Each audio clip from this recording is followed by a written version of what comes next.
I call this meeting of the Riverside City Council to order for Thursday, June 21st work session. First thing we'll have is the roll call. Ms. Campbell? Mr. Kurz? Present. Mr. Green? Here. Mr. Fulenkamp? Here. Mr. Shaw? Here. Mr. Smith? Here. Ms. Bowden? Here. We did get an email from Miss Campbell. She's running late. Hopefully she'll be here in time for the regular meetings. That email came into the clerk. So, is there a motion to excuse? So moved. Second. Been moved by Deputy Mayor Denning, second by Mr. Schock. Is there any discussion on the motion? Hearing none, all in favor, signify by saying aye. Aye. Opposed, same sign. Motion's carried. Are there any additions or corrections to the agenda? I make a motion to approve the agenda as presented. Second. Then moved by Mr. Schock, second by Mr. Smith. Is there any discussion on the motion? Hearing none, all in favor, signify by saying aye. Aye. Opposed, same sign. Motion's carried. We do have the work session items. Before I go into work session items, if someone does want to talk about any of the work session items, I ask them please fill out a sheet of paper so that when we're talking about that, we can have you have a discussion with us if that's your wish. So, first thing on is the work session item is a discussion of Red Flex camera. Ms. Manager. Thank you, Mayor and Council. Per the request of Council, the Police Department has provided crash data reports for all of you for the years 2009 through 2011. It's a complete list of all the crashes, including locations and reasons for the crashes. Chief Reese and I are available to answer any questions that you may have regarding this data. Thank you, Ms. Manager. Is any discussion on the Red Flex? Somebody want to start the discussion?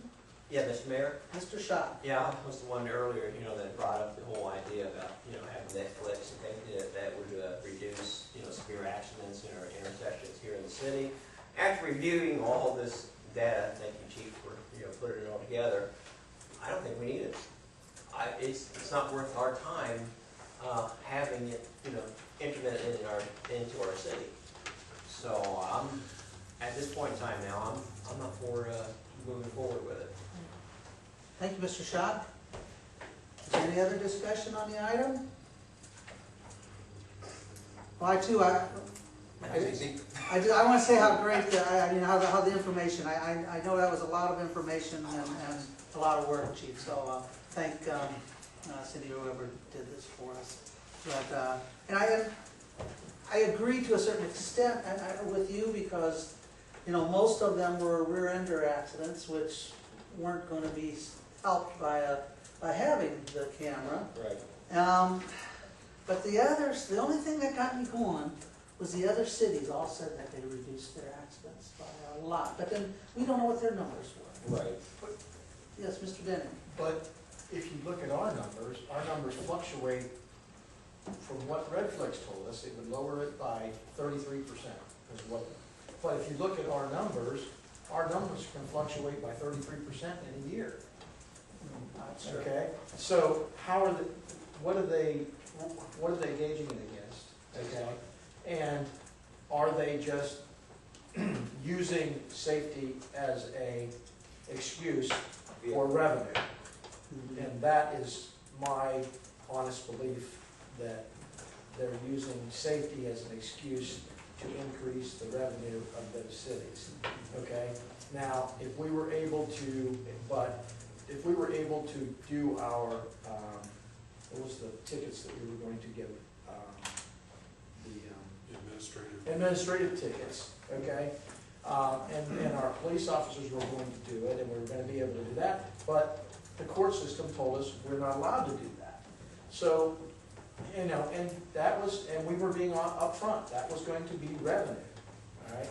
But for us to put these in the name of safety when it's actually revenue, I was never for that. Now, if we're going to go out and say it's for revenue and we're going to, if we can say that most of the funding is going to come from non-residents because we have so many people going through our city, I'm just saying if we're going to do it, and we're going to do it that way, let's be honest about it. Let's not take the same route as other folks saying it's safety when it's really not. Well, the only reason I say it's safety though is because if you read the emails from the other cities, it is a safety for them. And it's all in how you interpret the numbers. Mr. Vulcan? Yeah, that's the one thing that I was summarily unimpressed by was any real analysis of the data that Redflex sent us, even the study from the Texas, the summary and the study that we got. I didn't see a statistic anyplace in there stating a significance level. And I'm going to use our numbers as an example of noise and data. As Mr. Denning stated, in 09 we had 105 accidents, in those 4 or 5 intersections. In 10 we had 107, and it dropped in 11. So we had a 20% drop for no reason. And that could be due just to noise, that could just be due to aberrant behavior, that could be due to the recession. I mean, all these studies, the studies that I saw for Redflex, Redflex used, didn't try to pull out the effects of the recession and everything else, traffic counts. And those are all critical things in terms of why accidents occur. So I'm pleased that we're not going to move forward for this. So that's all I'd say. Mr. Mayor? Mr. Smith? I did have just a quick question. On this study, you have listed here, where it's listed traffic control device as being the cause of the accident, and then the definition of that is failure to yield right of way. Wouldn't that be like the driver error? As opposed to traffic? See, now I took that as running a red light. Am I wrong? No, fail to yield right of way would be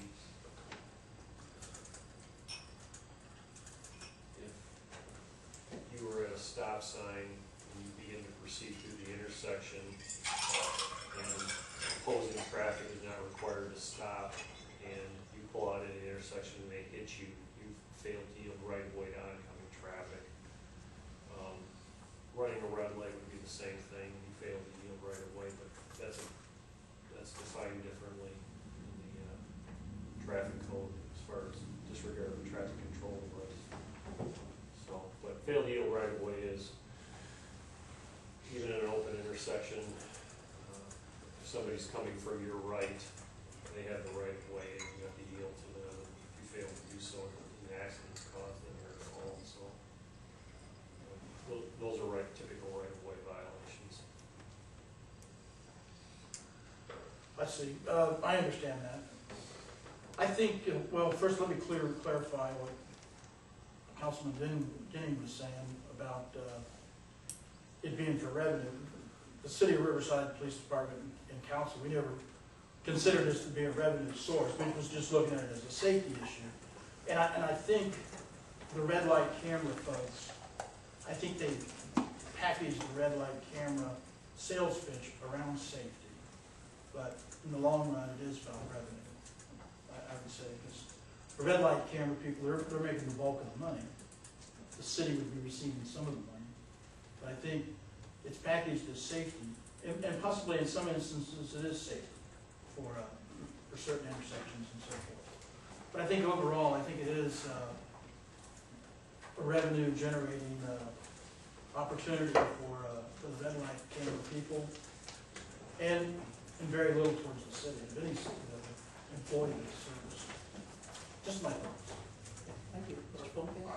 I disagree with your statement that this was never talked about in terms of revenue. That's how the conversation started about a year and a half ago. I thought we talked about it being for safety. Well, Well, we did, but the conversations that I had with the staff, Well, what about, specifically what about about in revenue. council itself? Well, You're going to use the code word, safety. I think we are, I mean, I'll be perfectly honest with you, I really moved forward with it on safety. I mean, that's the only reason that I wanted to move forward with it, so I don't want to put words in everybody's mouth, okay? I honestly tried really hard to think of this as I'm safety. not trying to put words in our mouths. I'm trying to make sure that we're not tying into and buying into the other cities' code words, take Mr. Fullenkamp's words, and selling it that way, when, I mean, Dayton has already said that, you know, they're making $1 million a year off the lights. And so, you know, they're not gonna take them out, in fact, they're adding more, and they're putting them closer and closer to our borders, you know, and, that's frustrating to me. And I'm waiting for the day when the courts, swing the other direction and, force them to take them out. Well, and Redflex, as a company, how they package and market their material is one thing, but again, from the emails we've seen from the other cities and the fact that they are doing business all across the United States in a way, big way, they must be an honorable company, whether they're doing honorable work or not. But I think they're an honorable company. I think they're doing what they I think do, and I think they do a good job. they're filling a niche market, okay, and I have nothing against them filling that niche market. But it's our decision whether we want to put our citizens in that situation or not. And I would not support putting our citizens in that situation. One last question. The failure, traffic control device doesn't mean they just ran a red light. That's what you told me. Or is it part of running a red light? It could be. Disregard of a traffic control device is a separate charge. Fail to yield right of way is typically at open intersections and stop signs. And we didn't see how many of those, but. Well, people turn right on reds and then get hit, and they fail to yield right of way to oncoming traffic and pulling out of the parking lots and that sort of thing. So there's a number of different actions that meet that criteria for that particular charge, but running a red light is a specific charge unto itself. And a lot of it's weather, there's weather and those kind of things, so, you know, I can see where the number of crashes is. We were unimpressed with the studies that we saw from Redflex regarding the amount of violations, and so we were unimpressed with the amount of violations that we saw. We didn't think that it necessitated a need for photo enforcement, so. And correct me if I'm wrong, if I remember correctly, Redflex was pushing more for speed control than intersection red light control. Is that a true statement? No, actually, they wanted both. Oh, okay. But again,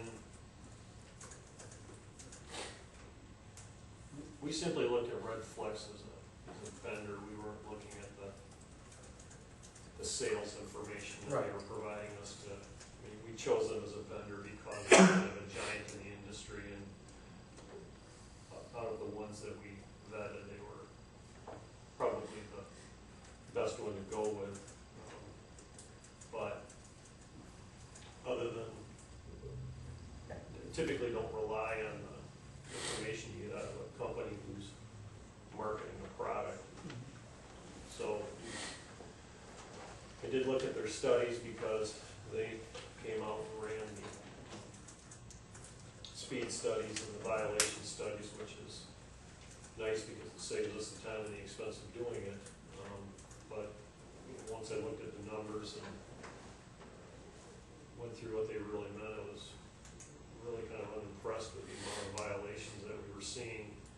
And the one high one that we saw is, you know, it's a bit skewed because you're coming down a hill and there's two signals on top of each other, and it's in a transition area from 45 to 35. So it was really unremarkable in the information that we looked at.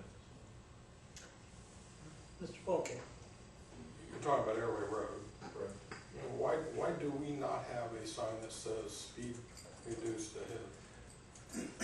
Well, the speed signs that we have in place are properly spaced. And if you look at the laws with respect to speed transition areas, the speed limit really goes into effect once that sign is within your visibility. So although people should be slowing down, they typically don't slow down until they actually hit the sign or go beyond it. Sometimes they just don't slow down at all. So you're suggesting that these signs that warn of speed limit Speed changes reduction ahead. are ineffective or not required? I heard that. Well, my experience is they're not terribly effective, especially when you go from 45 to 35 immediately back to 45 once you clear the intersection, and again, you're coming down a hill. You think that hill on Airway is? It's enough that I'm sorry. Yeah. It's not gonna add a terrible amount of speed, but still people are picking up. I'm concerned about it because of safety, not because of the regulations or anything. And if it doesn't add to safety, then perhaps it's not something we shouldn't be concerned. Well,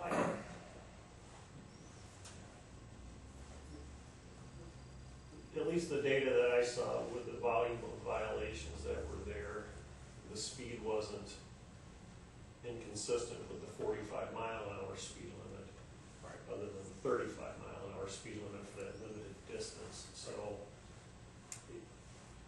again, that just kind of makes it unremarkable to me that people may or may not comply with that, and to enforce that aggressively in those tight areas like that, it lends itself to the idea that you're going to run a speed trap there.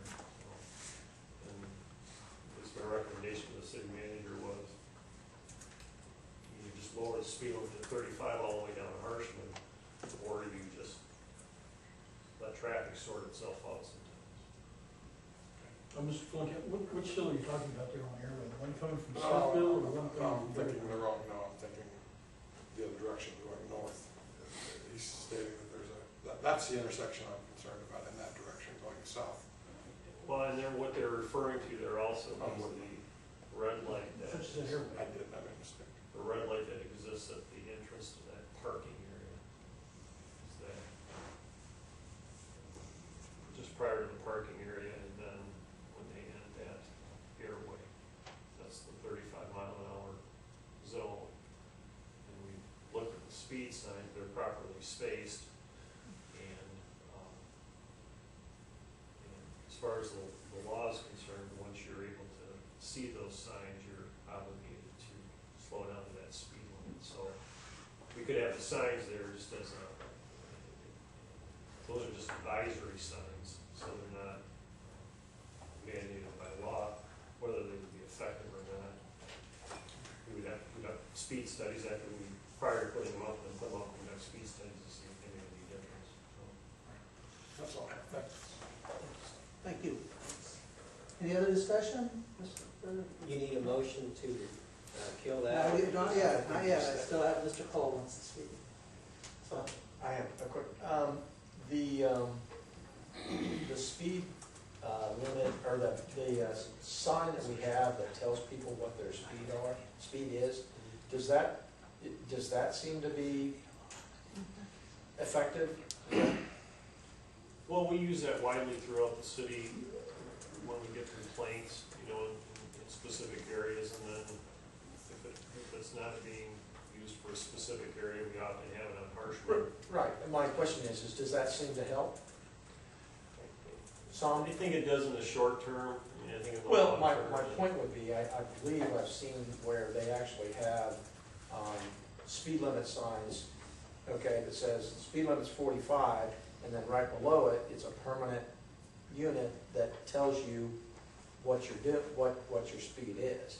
And I didn't know what the cost or whether or not those might be effective in some of our, I'm thinking specifically along Harshman or down around the wall, and then a few other places throughout the city, depending on what the cost is.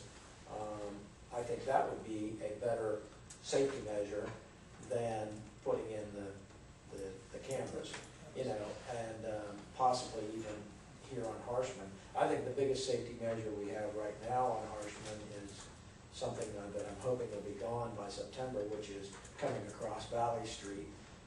It is a washboard, and I think that slows people down Yeah. more than anything right now. Coming from all ways on, I ride my motorcycle across there, intersection. and I don't know which direction I'm gonna go. Especially when you're driving a smaller But, car. It was just a thought that it might be interesting to at least get a cost estimate on what those types of signs would cost us, because, and if there were any specific places that you might recommend putting them up permanently. I honestly haven't seen what you're referring to yet, so it might, I'll take a picture of you one, and I will try and get a part number. They've got them on base right now. I haven't, truthfully, I've never seen one. I mean, I've seen the ones that we have here, which is the one we. Right, the put up, solar but one I that haven't moves seen around. any portable ones that are under, This would be, this is like a permanent sign that, I think it's got a little solar pack on the back. It's probably LED lit, and, I'll see if I can, get that's information news to for me. you. I haven't, I've never seen or even heard of those. Okay. Any other discussion from members of council? Mr. Cole, would you like to? Actually, I'm gonna take a pass. I believe the information was discussed by council. I was just worried that you guys were working off the sales pitch from Red Flex, and it was patently deceptive, and I'm glad that you all recognize it and made me proud. Thank you. You should be proud of your police chief. He gave us some excellent material that, and his staff, that really helped us through this, so we appreciate that very much. Thank you, Dave. All right, I believe Cross that off. I think from consensus of council, it looks like we're not going to move forward with this. I think we're gonna have a lot of happy people. Well, that's not a reason to do it either. So very good. We, then we'll, have a consensus that we are not going to move forward with Red Fox. So that's, that one is off the plate. Okay, next one is, discussion of the trash agreement options. Ms. Manager. Sure. Thank you, Mayor and Council. Included in the packet is a memo regarding the choices for waste hauling and recycling RFP that we hope to issue in late summer, early fall. Contract with the City of Dayton expires at the end of this year, and as you can see from the memo, staff would recommend unlimited semi-automatic service with optional toters. If toters are desired by the residents, there are generally 3 options for residents to select depending on their household needs. Further, we would recommend a 3-year contract with bi-monthly bulk pickup, weekly yard waste pickup, and dumpsters at the city facilities and at the festival. Currently, we assess the collection fees annually on the property taxes, and we would recommend that we continue that practice.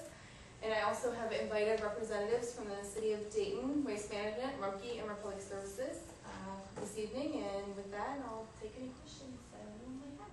All right, thank you, Ms. Manager, and welcome to the folks from the our trash haulers. And let me see, we have Mr. McNeely. Yes, sir. Okay. Fred, Yes. always welcome. Good evening. Good to see you again. Yes, sir. And John Mayer with Waste Management. John, welcome, John. Thank you.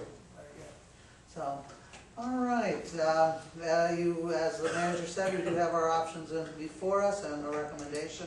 Is there any discussion about this? Mr. Mayor. Mr. Fulenkamp.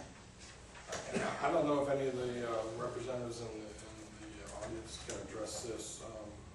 What would the price difference be between the pay-as-you-throw versus the semi-automatic sort of service? Any idea? 12%? Anybody want to rise and raise your hand and say? Give us "I at got least an a idea"? ballpark figure. 10, 20, 30% difference? Well, from Waste Management's standpoint, I'll take a stab at it. You can have a volume-based, pay-as-you-go program with carts just as well as you can with bags. There are systems out there that do that. Your recycling system's a key component to that. So it's hard to say what your price differential is going to be because it all depends on your recycling component.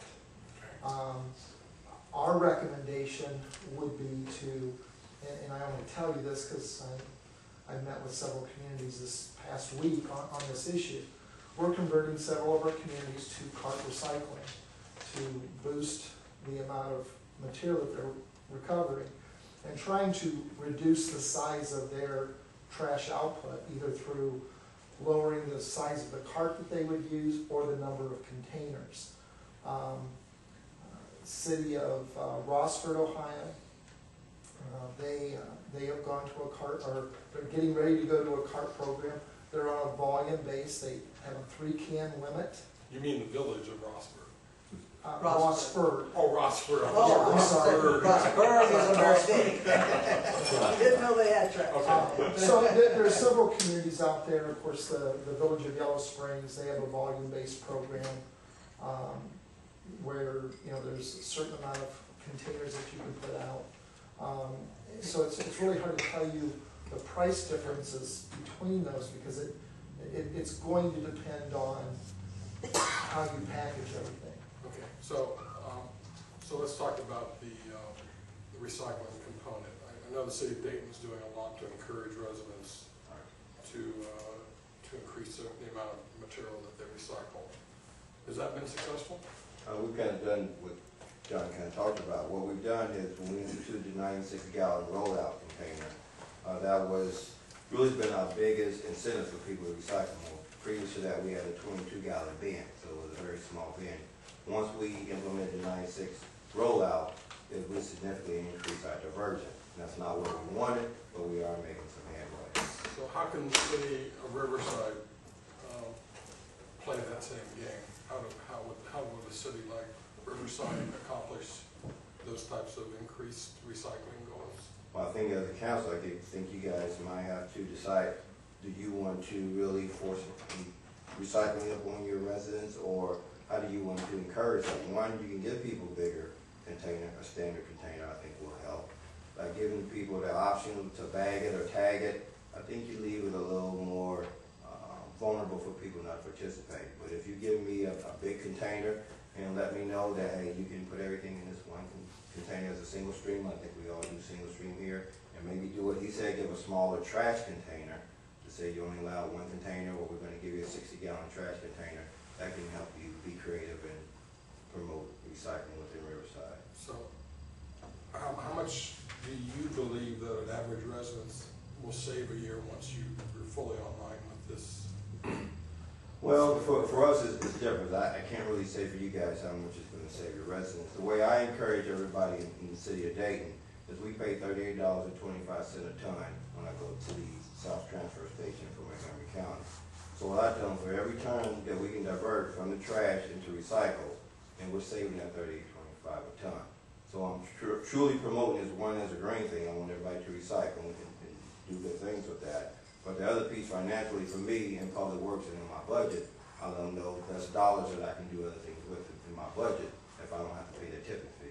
So what do you think that amount of money is in your budget? We'll talk about your budget. Oh, we do $2.6 million is what I pay Montgomery County every year. It's about in that ballpark. Based on the recycling effort? Based on where I am in recycling, I'm still spending $2.6 million in trash. Okay. Right. And you've diverted? And we've diverted. 300,000. That's what we're trying to understand, and I'll just tell you where we are. But we're trying to figure that dynamic out. I've given people a larger container, but for some reason, I'm not getting all the diversion that I want to get. You know what I mean? I'm getting more recycling, but my trash is not really dropping, and that's what Mr. Rich and I are still trying to figure out, that piece of the puzzle. Why is that? It's because I got more room in my trash container. Now I'm cleaning out my garage more, cleaning out my basement, I'm cleaning out my yard or whatever, I'm putting more in my trash container. Well, John mentioned one idea, and we're having those discussions as well, gotta give you a smaller trash container.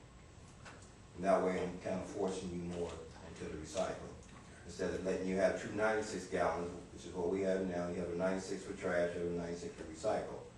If I make that a 60 gallon, okay, now you're gonna have to put more into that recycle container because you're not gonna get it all in that 60 gallon trash container. Because I mean, that's one of the things I think is gonna be critical, is that recycling component. That's true.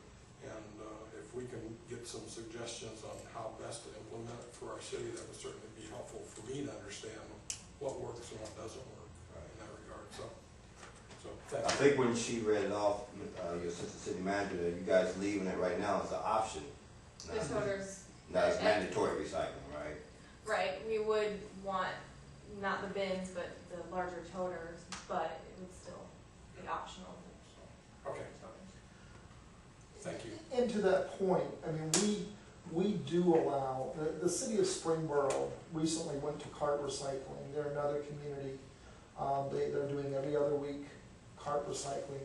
They gave their residents the option of 3 different carts. I do not recommend that.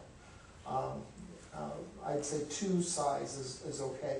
Or going to the bins. You can still use the bins. If you have an automated system, depending on the type of automated trucks, there are some people that don't want to use a cart for whatever reason. I'm not sure why, but they just don't. That's a change that they don't want to make, so they still do. Most of the people, like in Springboro, are those that live in condominiums because it's more of a storage issue than it is anything else. So you'll have those. So we've accommodated that. So you can go to a cart system but still allow the bin.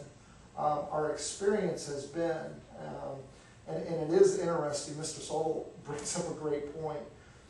We've seen recycling tonnage increase almost by 25% in tonnage when you do these programs, but you don't see that big, huge difference. You'd expect it to fall off your tonnage, but I think he's absolutely right. People say, well, gosh, I'm not filling up my trash can as much as I used to, so I'm going to put more yard waste in, or I'm going to do this, or I'm going to do things that I've never done before because now I have space and I don't have to carry 3 or 4 things down.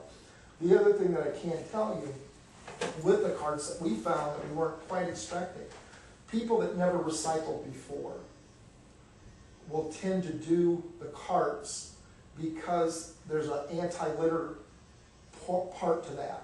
And that is, you don't have recyclables blowing all over the community with carts.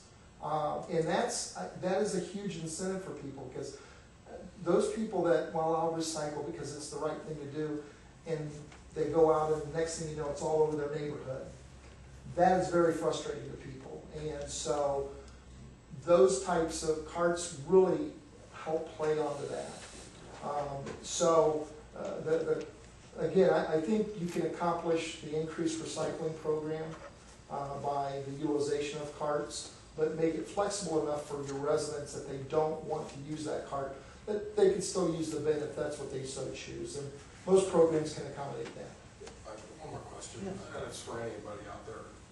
If we were to incorporate a very kind of stringent recycling sort of, would that lower our costs as a city?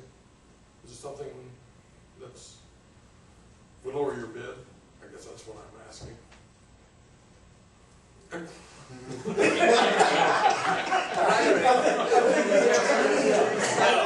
Notice the blank stare.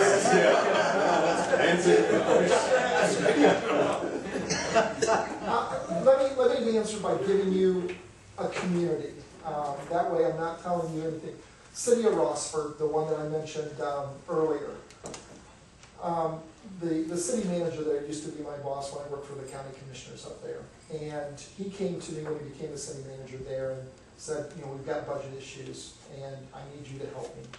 I left the county and went to work for waste management. What we did there is very much like what Fred just mentioned earlier. And that is, we gave them unlimited recycling. They went to a 3-container, and we charged the city separate for tonnage. So the tonnage portion is removed totally out of their cost, and we give them monthly tonnage reports. So the more that their people recycle, the lower their costs are because they're paying less disposal. They are paying the same rate that they were paying in 2004 because of their increased recycling. And how much have other communities gone up in the same time period? I would say year over year, about 2.5% to 4%. So over that time period, you're saying probably a 20 to 30% increase? I would say for them, yeah. Now they've seen incremental price increases just because we're a for-profit company. But I mean, the more that they recycle, and that's why they're now looking to go to carts, because they've got people using 6, 7 recycle bins. I mean, we're literally delivering 40 carts almost, or recycle bins every week to that community, and they can't keep in them. Now, I know that some people are using them for storage, but that's an example of how recycling can really do that. For a community like the city of Dayton that is internally doing it, that's a budget issue for them. For a community that is, I personally don't recommend communities when they get an opportunity to have disposal included in their costs, because you can separate that out and there can be savings. But again, as Mr. Sobel said, you've got to make a commitment to recycling. You have to do it, or you won't benefit at all. Thanks. Mr. McNeely? If you put the onus back on the individual citizen, and you can force people to do things, and we all know it doesn't work. If you have high volume people that are going to use a lot, if you go to a cart system, if you're using a 96-gallon cart, then there's an additional charge for each additional 96. Okay, vary the size of trash also. The senior citizen, the single resident can get by, like my wife and I, we've got a 96-gallon trash container, and it'd take us a month to fill that up. But we've got a recycle container that we fill every week. So the options that you're asking for, Village of Yellow Springs, as John, we do Village of Yellow Springs. We've given them recycle containers as well as bins. You reward the people that recycle for the fact that they're paying more for their trash with the size bin that they have. We've got an educational program that we link into that you can link onto and run it through your link. We have an educational system in place. We do tours of our recycling center. We just put, the money we put into our glass recycling alone, committed to it. Giving people options and letting them make the decision, do they want to spend more? You don't want to spend more.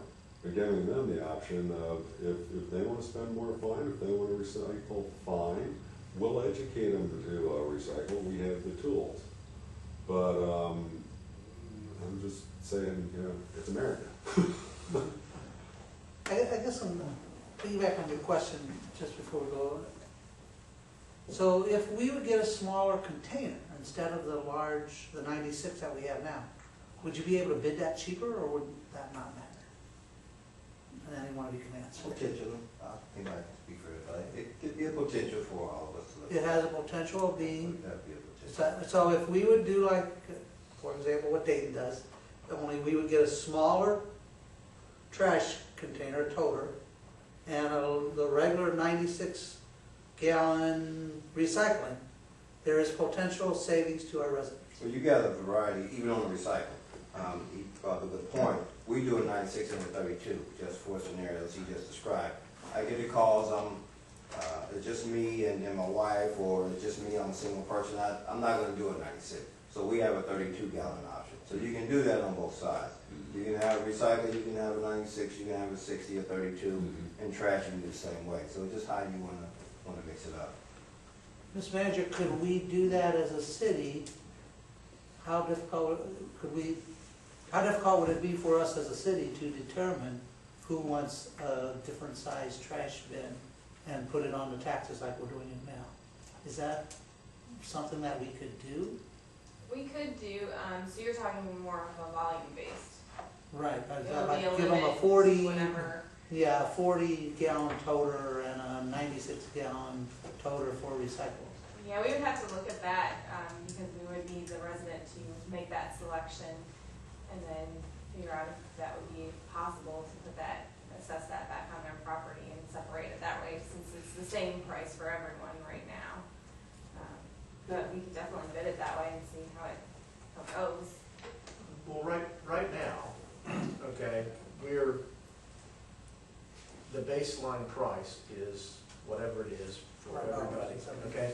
If you want a 96-gallon toter, you pay, I get a bill from the city of Dayton for an additional $1.25 a month. Oh, that's from the city. $2 a month. $2 a month. And I pay that because I That's right. want a 96-gallon toter.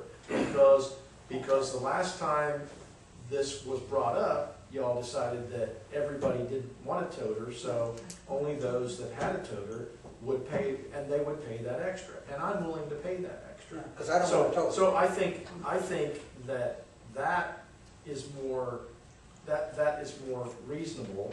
You base it on, okay, everybody is based on 2 large trash cans, and you limit them to that, unless they are willing to pay the extra for the toter. And I'm sure that the $2 a month also builds in, it's not just the rental of the toter, but it's the additional trash pickup cost too. They built that into there. So unless we're going to go to something like the city of Centerville, where they actually come out there and they weigh it, and you get billed based on the amount of trash you actually throw away, and I don't believe any of y'all folks have those trucks yet, and we're not sure. I think the jury's still out on whether that's really going to work or not, and whether or not it's cost effective to folks for throwing trash away. Well, that's kind of what Steve's question is it cost effective to get a 40-gallon versus a 96-gallon? Yeah, maybe put 40-gallon at the baseline. Okay, so you do that, okay, but I still want a 96-gallon. I'm willing You to have to pay pay more. more. I'm okay with that, and I think we've already got that with the existing contract that we have. It's baseline on some sort of baseline, and then if you want more, you pay the extra through getting the toter. I like the idea of having a larger toter for my recycling, because right now, that bin is not big enough most of the time for my recycling needs. And I also see that if we downsize the trash and upsize the recycling, that people are just gonna say, well, I'm just gonna throw my leftovers into the recycling, and it gets picked up anyway, and whatever happens, happens. So I think. Does that happen? Oh, yeah. And believe it or not, people from outside of the community come in and use your 96-gallon toter. Yeah. So you know, I think you go on the baseline and you say, you know, this is the standard cost for whatever they think is normal standard, 2 trash cans. And if you want something, if you want to get the 96-gallon toter, then it's cost you, you know, an extra $2 a month. If you want a 32-gallon toter, then it costs you an extra, you know, $1.50 a month or whatever the number comes up. But that's my opinion. I mean, I want to make sure I understand what you're saying. You're saying to limit the amount of garbage that people, I mean, you don't want an unlimited service. I want to make sure I understand where you're going. I want a baseline, for no better word, a baseline service. Which is whatever. how much trash I produce, I Yeah. can put out for the same price. Yeah. Okay, so Which I guess would be limited to 2 trash cans or whatever. But if I it's were, currently not. It's currently. it's currently not. No. I can put out as Much many as you trash want. Okay, cans. well then I just want to make sure. I understand guess what you're I would want to see the numbers saying. to make that decision. Okay, if we limit it to, if we do limit it to 2 trash cans per, okay, or unlimited based on whatever, what the difference in that price is. Because if it's, you know, $10 a year per household, maybe that's not, you know, but if it's $100 per household, then maybe it is. Mr. Ritchie. Yeah, what I was going to add is just one of the things that you would want to consider whenever you start talking about whether to require people to use containers or not to. That also makes a difference whenever it comes to pricing, because if you go into a community and say everybody is going to select a size of container, you know, if you want a 64 or a 96, but if everybody has a container, then you can look at automating that area and go from a 3-person crew to a 1-person crew, and that can generate a cheaper rate for the city because you're allocating fewer resources to provide that service. The other thing is that just like with the recycling not generating the blowing debris, the trash, all the privately owned containers, whenever you look at how many of them have the wheels whenever they was originally bought, and then 6 months later those wheels are gone. So those containers are now very unstable and they're very lightweight.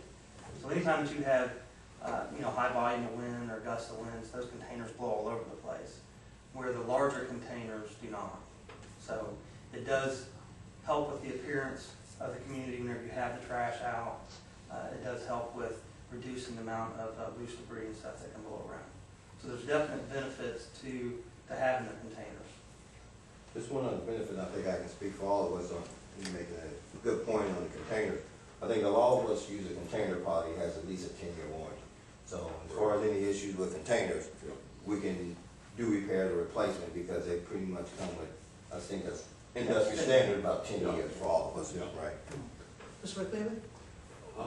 And again, it's your contract, you can do what you want to do. So if you want to bid at 3-tier, unlimited, containerized, lower volume, ask us, and then we'll give you the prices for each one individually, and then you've got something to choose from about what you guys want. We've got lots of time. That's the nice thing about talking about this. You can customize it, put it together, kick it around, citizens can hear about it. No, January 1st will be here pretty quick. I know, yeah, it always does. But again, we work for you guys, and you work for your voters and people of Riverside. Yeah, you got choices and you got time, so put it together, ask us what you want, we'll give you the prices, and then take it from there. Yeah, we can definitely write the business when we want. Right, but the point of being here and talking about it tonight is trying to get So we can you Narrow direction. it down a little bit. Mr. Kirk? A question for people who are here that are in the profession.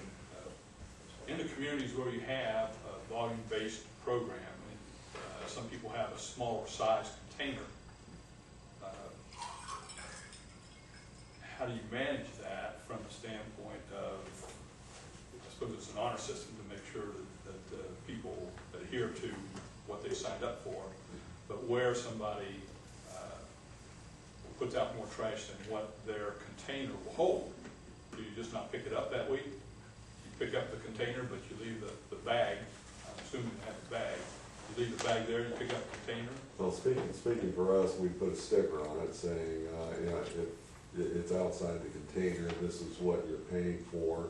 And then our driver would contact the village to let you know that at this address that happened, so they don't call in and say it was missed. Again, we've got it set up. There's nothing perfect in any of this, and speaking for myself, come Thanksgiving or Christmas, if you've got a containerized system, I'm gonna have extra trash I'm gonna have to sit on until the next time around. Again, you brought up a good point that you've got extra toters. A lot of people will have an extra toter just for that reason, if they've got room. A lot of people don't have room for a toter, particularly a 96-gallon toter. Back to Mr. Mayor, I think you said you don't want a toter. Right. It's one size doesn't fit all, which is again the more options you put out for us to bid on. Again, we're trying to get something. Well, second question, and I've got a third question. The second question is, for those people who select, say, a minimum volume, define it however you want, small container, are they excluded from yard waste? Are they excluded from bulk item?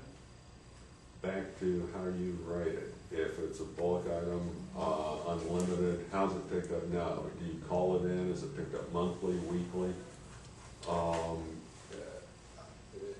It's pretty much, we're working for you, and the yard waste is one of those, do you want it to be separate, or do you want to count it as trash? You can either put it in with the trash, or you can have a separate yard, but then if you have a separate yard, then you've got a separate truck, and you've got more of a carbon footprint. Or you've got another truck running through the neighborhood. How are you doing it now? Well, right now, we're providing weekly bulk collection, and it's not related to the trash as far as there being a limit or anything. We do collect the yard waste with the bulk. Yeah. or with the regular trash whenever they set it out. It's There bad. you go, yeah. Let me just add before you go on to the other question, because I want to make sure, on your first question, there are communities in this area, Butler Township, Tip City, they have people that, they have a 35-gallon container cart. They're called low-volume users. They can, especially like during Christmas time and things of that nature, if they want to go down to, in Tip City, if you want to go down to the municipal hall or to a local grocery store, they can buy an extra trash bag that's a waste management bag for $2.50 or something. And they can put that out with their cart, because let's face it, during the summertime, parties, birthday parties, etc., you can do that. So just because you have, if you select a smaller container, because most of the time, that's what your needs are. But except for if you have a family reunion at your house or a graduation party, you may have that one weekend where you need that. So there are programs out there that you can make adjustments so that the residents don't have to sit on that garbage for another week. The way the city of Rossford does it up there with their limit is from Christmas through the second week in January, the whole community is under unlimited. And that way, during what is typically the heaviest time of the year for them, they don't put the container limit on, and that gives people the opportunity. Now again, if you want to go beyond your 3 container limit, you can buy an extra bag at the grocery store or at the municipality to accommodate those heavier days that you have. So when you have a low volume program where you're saying a 35-gallon container, there are some options there, so you're not having to reject garbage every week. Now, if they don't pay for that bag, then you're going to tag it and say, well, you haven't paid for this bag is not part of the program, and you need to go out and get a sticker or a bag or whatever it is. Just make one point, please, before you start your question real quick. What both you gentlemen talked about, depending on how, like I stated earlier, how progressive you want to be with recycling, and I think you gentlemen agree, probably 90% of your waste is recycled. I mean, if you think about all your paper, your cardboard, your plastic, your bottle, your glass, all this recyclable. So when you think about trash, if you truly committed to recycling, you can deal with the smaller trash container. Okay, everything can pretty much go into your recycle container if you're truly committed to recycling. My real motivation for asking the question about the small volume and how do you deal with the exceptions is that the question for 2 gentlemen from the private sector is, in those communities where you have small volume, what's the feedback you hear from the local government leaders as far as the adverse impact on the cleanliness of the community from situations where people end up with more trash than what they're permitted to put out, and so now they go down to the cul-de-sac in the middle of the night and they dump it, or they go back behind the shopping center and they dump it because they don't want to hold it for another week until the trash collection comes around again. What's the experience? Well, it happens. It's the same thing with recycling. You can offer people a larger recycling container, and if I don't want to recycle, I'm going to pay for it, I'm going to throw it out with the trash. If I don't want to go get an additional bag of trash or go through or have an additional toter, I'm going to throw it in the cult. You've got people that are, nothing's perfect. You'll have those, but it's the minority, it's not the majority. And back to there is no perfect system. There are ways to address it, but will somebody do it? Can't force them. No, but it's the Yeah. Gentlemen, any response to Mr. Kurtz? It's pretty a minority of. Well, I mean, the communities where we've seen where they've gone to a volume-based or a container limit program, I want to be careful because the demographics of those communities do matter. Now, what I can tell you is the city of Toledo, I'll use them as an example because they're not one of my customers. They were in public collection, they just recently went to private. before they went to private collection now, they banned all of the stuff from being in the alley. I mean, they just said no more alley pickup. And of course, the rhetoric was there's going to be a lot of illegal dumping and things of that nature. It was just the opposite. Their alleys became cleaner, obviously. People began to set out more. They went to the cart system. So if you were to talk to the city, I don't think the dumping issues became heavier there. The city of Rossford, they didn't have, I mean, in any community, you're going to find people that can maneuver around the system because they're going to that's their habit. If they can find a way to save money, they're going to find a way to save it because that's just what they do. And so no matter what system you come up with, those people will always find a way around the system. They'll either say, well, gosh, I've got an extra bag, but my neighbor's only got 2 out. Can I put my third one with it? And they do that.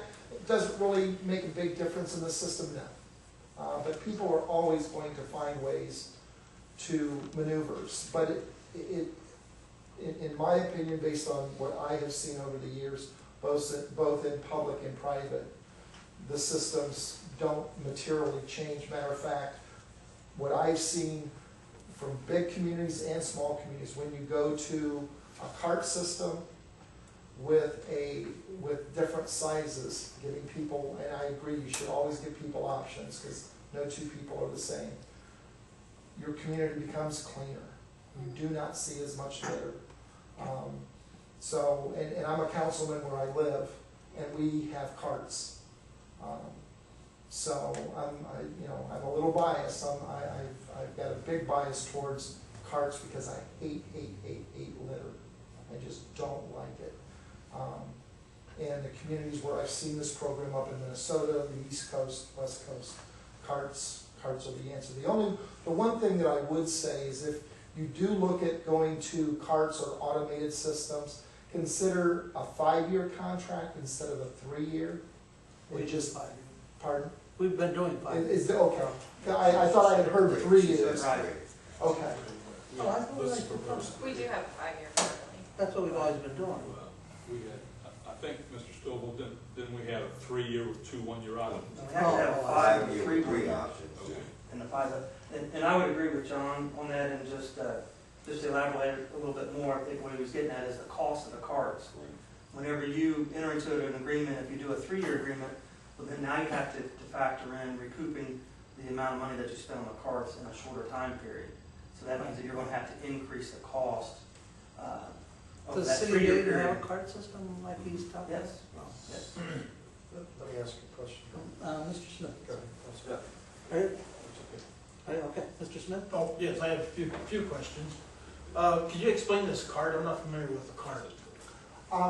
Well, it's about up to here, Yeah. and it's about, I hate doing round because it's almost my size. It's shaped like this, and it's got wheels on the bottom, it's got a lid, and the lid's attached, so the lid can't blow off, and you just wheel Same it. thing as a toter? Looks like Yes. Yeah, we don't use Toter because that's a brand name. Toter's actually a company. Okay.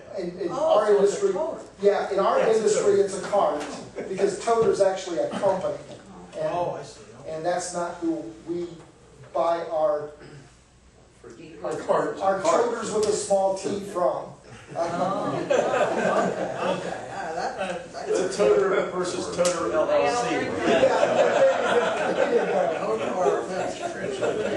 And one of my other questions is what will it cost us to put together a survey to send out to the residents to determine what size toter or cart they would like to have for their trash? Got any idea? 'Cause we got, We're talking like a mail survey or? well, I guess we'd have to get the word out somewhere to the public for them to get back with us as to what size toter they would like or cart.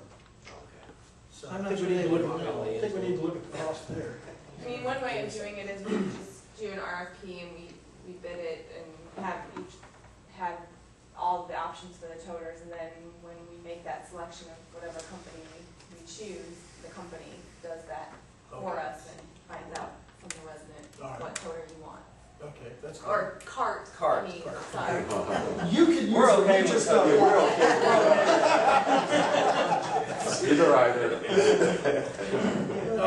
Well, my last question real quick is, I know where the city of Dayton puts the trash can after they're done with it, after they empty it. Where do the other companies put the trash can after they empty it at the curb? Where it was when we picked it up. So you put it back in the yard, on the apron, in the driveway? If that's where the customer has placed it, that's where we tell our drivers now. I mean, they're human beings, and sometimes one driver may not set it exactly, but we have service standards. Do you leave them in the street? We don't, because it could end up getting hit. Now, I do know a lot of communities that do that because it's more stable, especially now if it's on a thoroughfare, but out in the cul-de-sac areas and things of that nature where there's no devil strip or things of that nature. I know a lot of communities that do Our that. residents don't like it. Yeah. So Yeah, it's, on trash day, when I leave my house, after the trash people have ran, it's an obstacle course to get down my street. I gotta, swerve around this can, that lid, this toter, That's just- recycle bin and so forth. It's aggravating. That's a And I'm specification complaining, but nothing requirement. seems to get done. yeah, well, that's a specification requirement. Just put in your specs where you want that container to be placed at. It's in the You know, specs. And, Seems like a It's no-brainer. in the specs. well, Pick it up at the curb, you put it back at the curb. I mean, again, from our standpoint, and I'll only speak for my company, if you come to us and you tell us that we're not placing the carts back pursuant to the contract, you have a performance bond in that contract.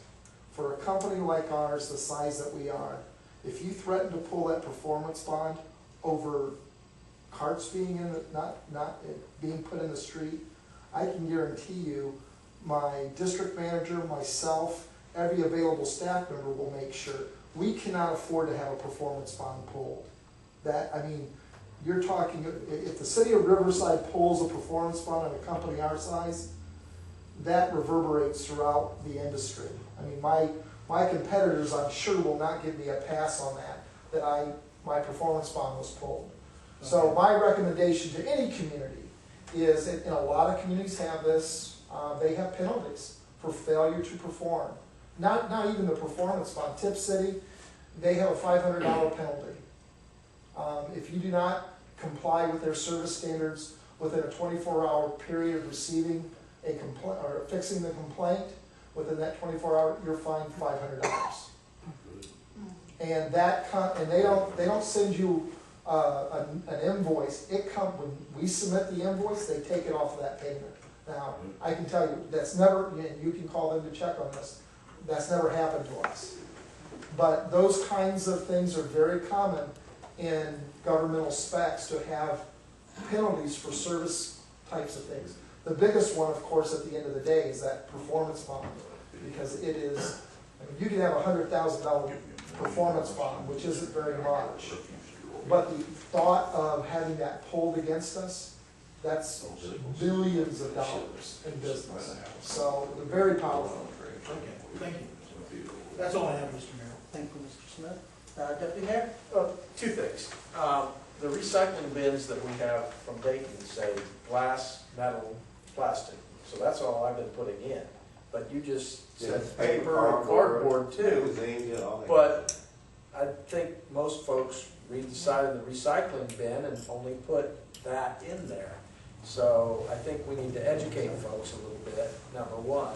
And or if we're going to go to a bigger cart / toter, or whatever you want to call it, we need to make sure that everybody knows what they can recycle, because I think that will help increase the number of recycling. The other thought I had was that we're putting this on folks' taxes, right? So we have to divvy this out evenly or properly. And I think by giving folks a selection choice is gonna make it a little more difficult It will make to it do more. that. So, But it's possible. well, I'm not saying it's impossible, but if we do something similar, close to what we're doing, which is unlimited, but with the total extra cost, if you did that and said, okay, everybody gets a baseline of the 32 gallon, but if I choose a 96 gallon or 64, whatever, then they get billed by the company for the extra. I think that is a reasonable, but then at least everybody knows that they've got the baseline of wherever the baseline is, and, you know, and the other option is that we stop doing this as a city and we let folks pick their own, although I'm afraid of that because some folks won't pick anybody and they'll pick their neighbor's yard instead. So that's the negative side of that. But I think if we come up with a minimum standard, whatever we think the lowest level is, and we charge and we put that on everybody's tax, and then if they want the larger cart / toter, then the company can charge for that. That would be my suggestion. Under the current contract, though, your charge is for the total rental, it's not for the quantity that you put out there. Yeah, but I believe Under their contract. but I believe that it's sort of built in there. Now, No, it's a charge with for the total. Dayton right now, of course, you guys have toters that get picked up in Dayton by the machine, Well, automated truck. and we don't. Right. How much of a problem is that for you guys? And you have to put another man on, or, I mean, obviously, you would think that you would make more, you would save money because it's automated and all you need is a driver. Versus the way we do it, you have to have 1 or 2 people out there throwing it in. Would you guys prefer that we go to a toter, or are you guys are okay with? If you're asking, I think John already has spoken. I'm with here. My first preference would be everybody would have a cart or a toter. That would be our 2 first preferences. Would the bid be? Yeah, So it's up to you though. Yeah. But If is you the ask bid enough- better? Would the bid- Operationally, that works better for us. Yeah. But is the exactly. bid better? I can expose that. Yeah. That's true. But the issue probably then comes up that you don't provide a volume option.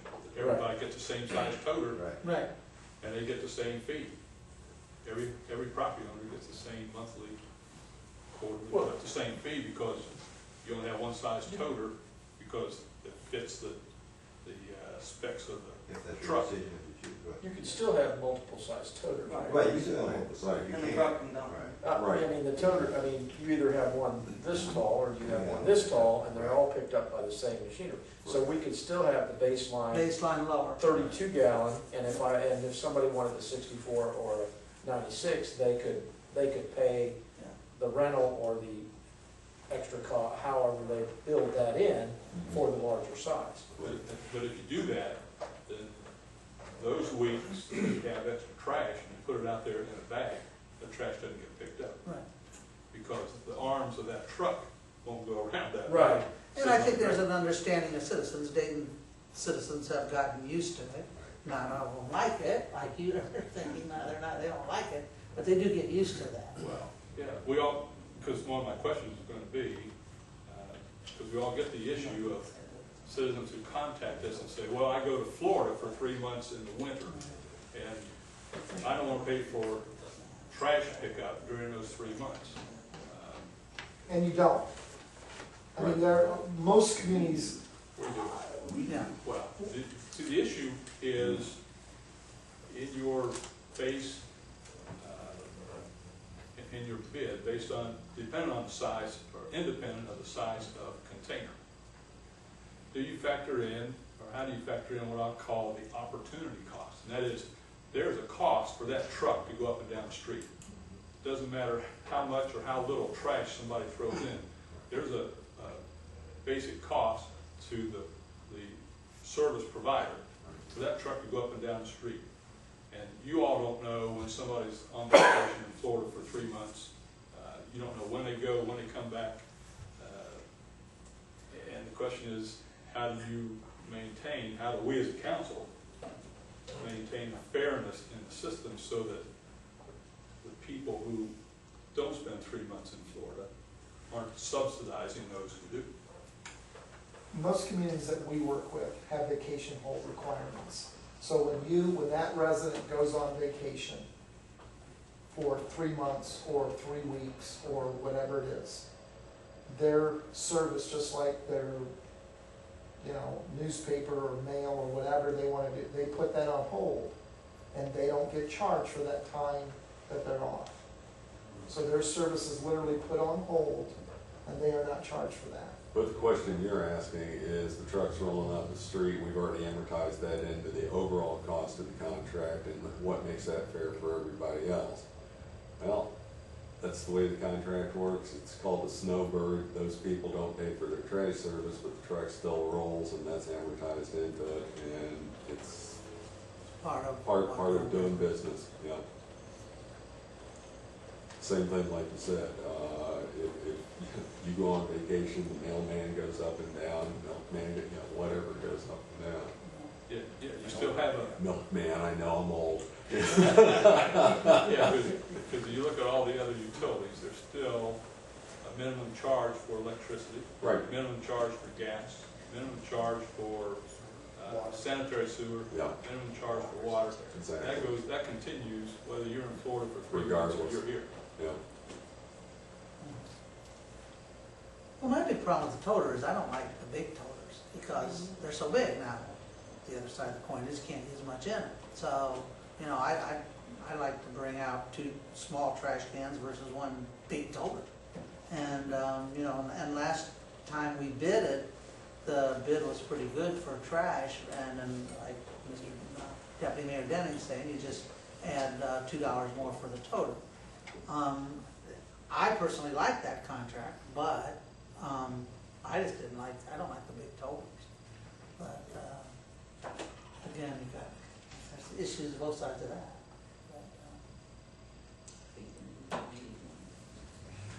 So, It gives us a lot to think about. Yeah. We have a lot to learn quite a bit here.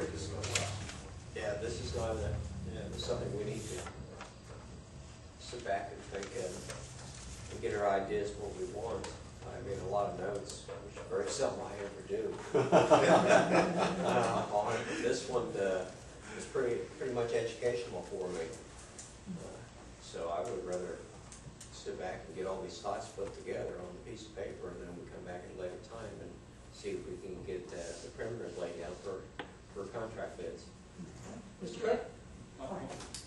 My question for 3 representatives here is, what would you be looking at from the city officials to help provide the mix of the demographics for you doing your bidding? How do you determine, if we're looking at a volume base, how many people need a small toter or prefer a small container, how many prefer a medium size, how many prefer a large size? It seems to me the volume of waste that comes out of the community is the volume of waste. It doesn't matter what size container people use. A lot of your bid is going to be based on the volume of waste that comes out, because that determines how much equipment and manpower you have to support that waste collection and pay the tipping fees. For example, Mr. McNally, you were talking about you have a 96-gallon toter, but it would take you 3 weeks to fill it up. But that doesn't change the volume of waste that comes out of the community where you live. No. The volume is the volume, regardless of whether you hold it for 2 weeks and then put it out, or you put something out every week. So the question would be, what would you be looking for from our staff when they're writing bid specs to help you determine how to bid and figure out what, if we do a volume-based, or volume type of program, how to determine how many people, how many households would have maybe a small container, whatever that size is, how many would have one large container, so that you can bid competitively. I mean, I don't think, Mr. Smith. I don't think any of us can really give that answer.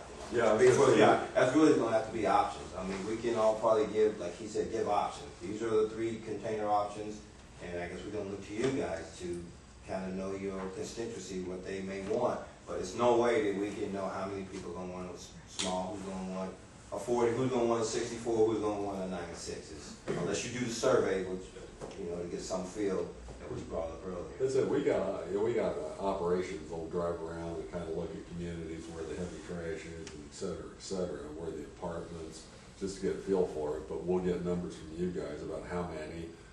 City of Dayton tells us, you know, how many tons you've done, so we've got an idea how many tons we're bidding for. But yeah, crystal ball to, you know, say what somebody's gonna set out, and if I drive past somebody and I figure them in, and then I get the contract and there's a for sale sign there goes that.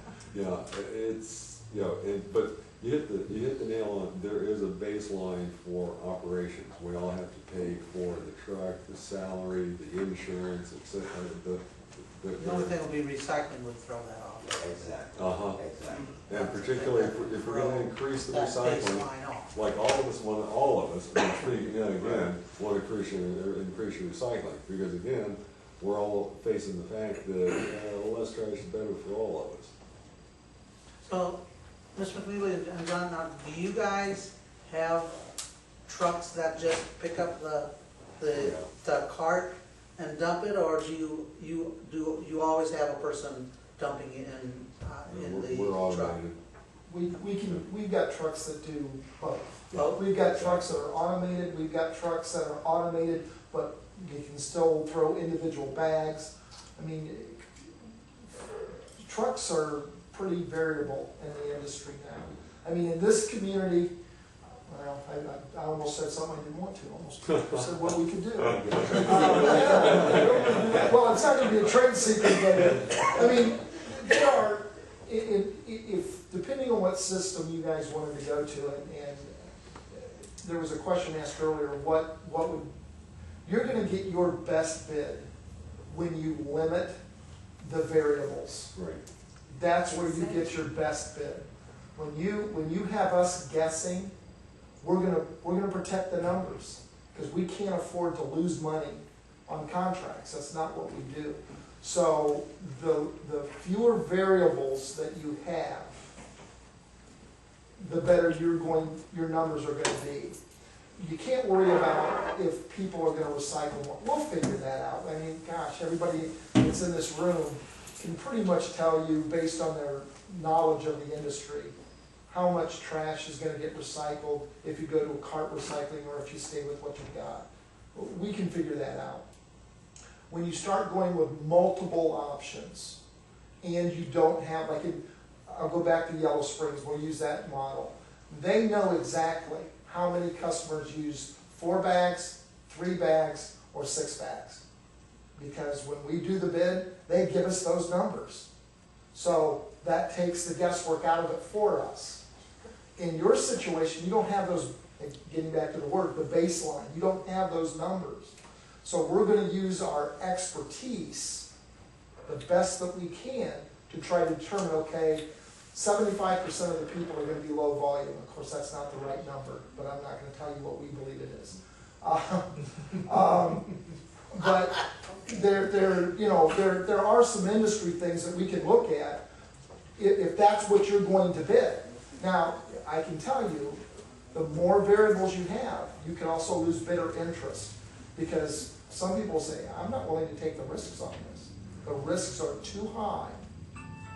So if you have a 3, and I'll use this word, I'll wash my mouth out later, toter. If you have a 35-gallon toter, a 64-gallon toter, and a 96-gallon toter, and you want pricing for all of those, at the end of the day, the reality is the price difference between those are not going to be that great, because you don't want to take the risk of what if everybody chooses this because the price is so good. And then what do? You know, so there, when you don't have baseline, when you don't have a historical program, you put the risk on the company and your numbers go up. And that, I will tell you from a bidding history, that's the bottom line. You limit our risk, you get better numbers. This is probably a historical question, and it's probably something that the gentleman from the city of Dayton can answer. What's our current recycling rate in the city of Riverside? Do we have any information about that? Yeah, we've got tonnage, we can tell you what the I'd just be tonnage is, interested to know we what can tell you, those- yeah, we can get all that information for you. It's very high. I mean, Riverside, Riverside, very well. yeah, you have about a little over a 50% participation rate, which is very good. And that's with just having 32-gallon containers. You know, because whenever we did the contract 5 years ago, we didn't include 96-gallon containers, and we've had a lot of residents that want from Riverside. So that's something I would definitely look at offering.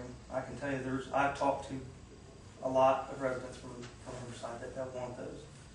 Whenever you start talking about the tonnages for recycling, I may even have it with you. I'll take some notes. I know you. Right now, this year, through May, it's just under 500 tons in recycling. Do you know what our waste disposal, I mean, our non-recyclables is? Is it 10-20%, do you know? Your tonnage as far as the other way it goes is right around 2,500 tons. Yeah, and then whenever we go, we can look at the year end. I can give you the year end for 2011 and 10. For recycling in 2011, it was 1,149 tons, and in 10 for recycling it was 1,063. And then whenever we talk trash, 2011 tonnage was 7,356 tons, and 2010 was 6,873. Somewhere in the order of 10 to 15% recycling rate. Yeah. In terms of Diversion. Yeah, and that diversion doesn't include, you know, any of your other recycling efforts that you're doing that, you know, we don't have the tonnage for. Thanks for that information. But look, let me just explain a couple of numbers that he gave. When we talk participation, we're talking about the 7,000 households in Riverside. So how many of those people have a recycling container to pick up? When you're talking diversion, now I'm trying to compare that. Well, this is how many tons I have in recycle, and this is what I have in the trash stream. So are those diversion numbers comparable to City of Dayton? Or Oh, you do better than us. Really? Yes. Our tonnages are a lot more, but it's just because of the difference in population and number of households serviced. But he wants to know, you guys do much better than us recycling. I'm giving you your credit. And I'll say this too, you guys have weekly recycling, curbside. I mean, the missing thing to me that would really help promote your recycling program would be having the large containers. You know, going with the 96 gallons.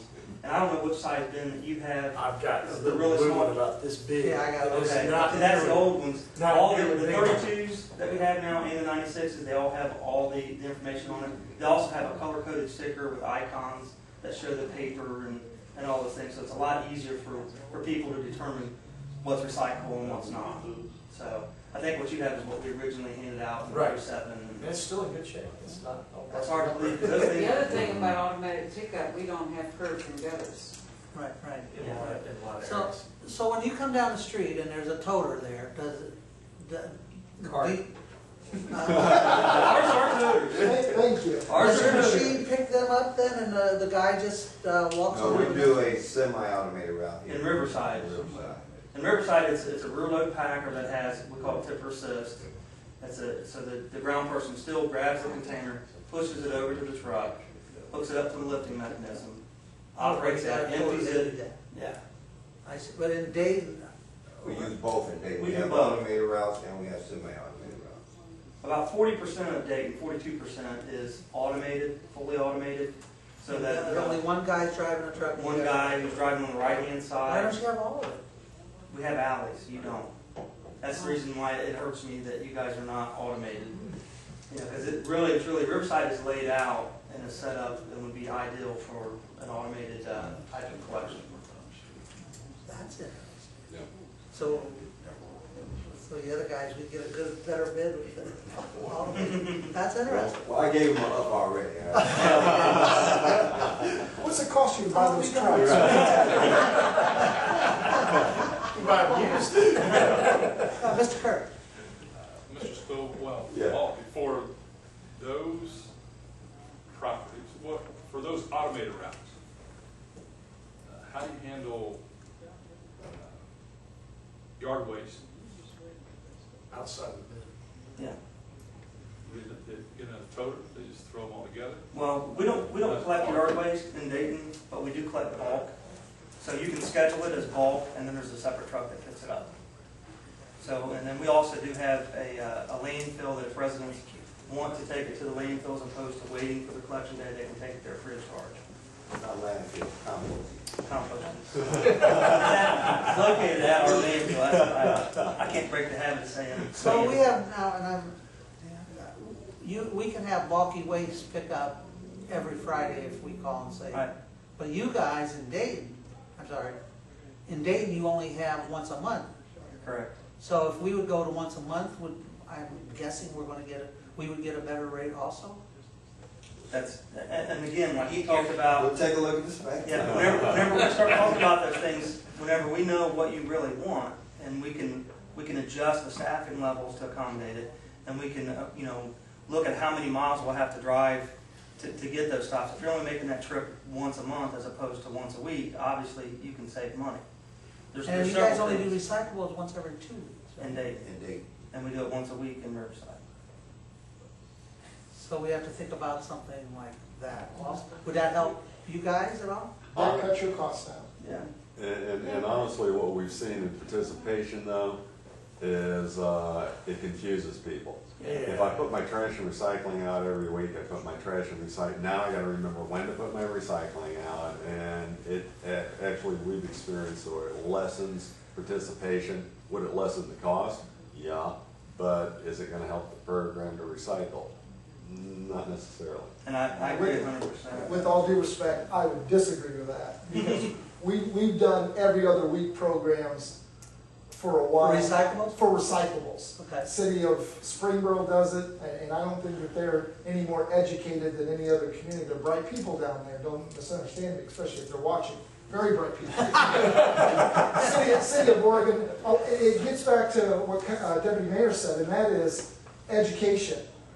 You've got to educate, and you've got to provide. When we do our cart program, and we do every other week program, we put in that cart a brochure. We don't mail it, because if people get them in the mail, they throw them away. We put it with the cart in a plastic bag, just like an instruction booklet. And the good thing is men don't have to worry about it, because we know that we don't read instruction. So you get this brochure, and it's got a calendar that has your pickup day for recycling, and it's color coded. And it then, and if your community's divided, one side's, because, you're gonna do weekly recycling. Springboro, they have every other week recycling, but every week recycling is going on in that community, because we've split the community in half. And we do one part of the community one week, and one part of the community the other week. If for some reason, somebody's got an issue on the off week, we're there in the community, we can run over and get that.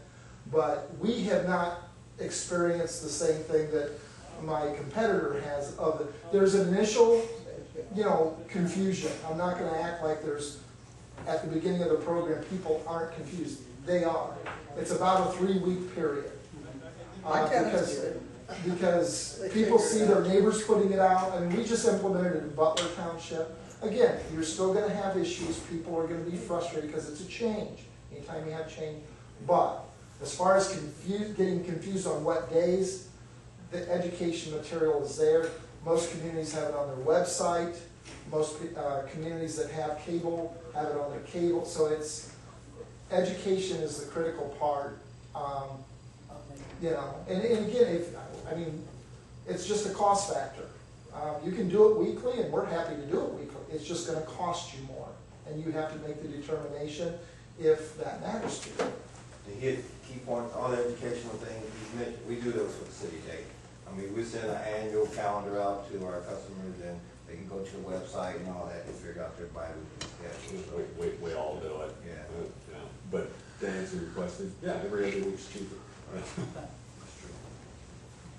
Okay, so Well, I got no. Wait, what are they You want every other week trash? we're asking questions that's giving away each other's secrets. I don't care. We're There's what helps us. It helps us settle the bids so that we get a better price for our constituents. Well, we're playing 5 card stud here, and we turned 4 cards, no whole cards, yeah. Well, here's my question. Would it be possible, and we may put this into, put it into the contract, would be if, and it would be an incentive for our constituents, is if our recycling rate goes up high enough, and basically which hopefully would make our trash volume go down, can we get a discount the next year based on that information? You know, because then there would be an incentive for them, for everybody, all the property owners, for them to recycle and to put less trash out. I don't know. It was just a thought, because I know that Dayton has an incentive that, you know, they're trying to get their up so that they get down, so that they can lower their taxes in theory, so that it doesn't cost so much for trash. So they Talking about the $100 that we do? Yeah. Yes. You know, so there's a, you know, is it possible to put some incentives out there to our property owners that if they lower their trash and increase their recycling, that it won't happen the first year because we have to base it on the price, but then the price would go down, which would, everybody's tax costs would go down. It's just a thought, something Variable. we could think about. Variables that could cost money, I don't know. Well, I mean, it could help us save money to our taxpayers. That was my thought. Okay. Ms. Manager, is there anything you would like to add? We'd be happy to get some more information from all the gentlemen that are here, maybe some sample contracts from some of the other communities and provide that to all of you, and then we can discuss it further in the meeting. At least that's what it's out hearing. Yeah, I think so. Yeah. Yeah, bring it for, how, month, 2 months? It depends on what we get together. Madam Clerk? The assessment for the trash has to be to the county by, I think, the second week of September. So technically you have to act on the contract by the end of August. Okay. So we're gonna have to talk about this next month. So as soon as we can get it on the work session item, we can, because it's all fresh in our minds. Right. I think that, as soon as we can get it on the work session calendar, we should. Okay. All right, very good. It's about 7:33. How about everybody be back here at 7:45 for the beginning of the meeting? We are now in recess.